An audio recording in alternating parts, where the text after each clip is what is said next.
demonstrated in words, but also in deeds. I welcome the recent announcement by Germany to add 8 billion extra for military support Ukraine, 2.5 billion euros from the Netherlands.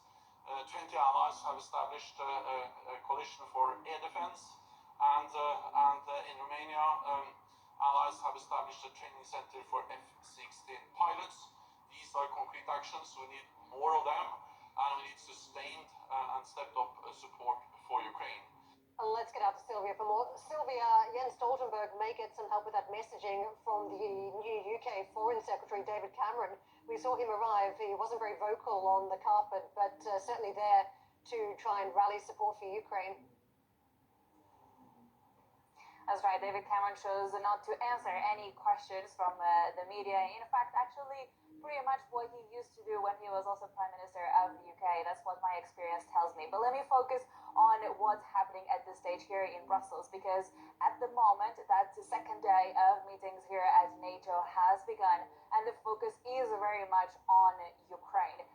We're waiting to see what sort of message NATO will have alongside with Ukrainian Foreign Affairs Minister, Mr. Kuleba, in terms of which reforms Ukraine should be focusing on in the coming months as they try to become a member of the Defense Alliance. Now, it's important to keep in mind that NATO membership for Ukraine at this stage is just a project, but of course they're working towards that.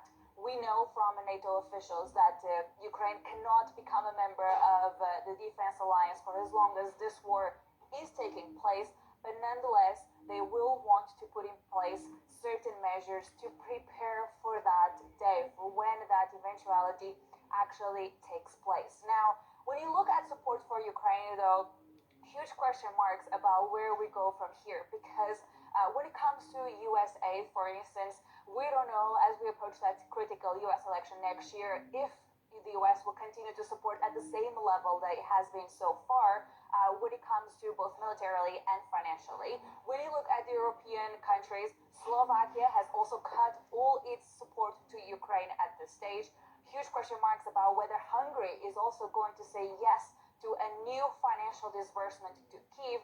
And so when you put all of these events together, I asked Mr. Kuleba, the Ukrainian Foreign Affairs Minister, whether he actually feels he needs more support at this stage. Let's take a look.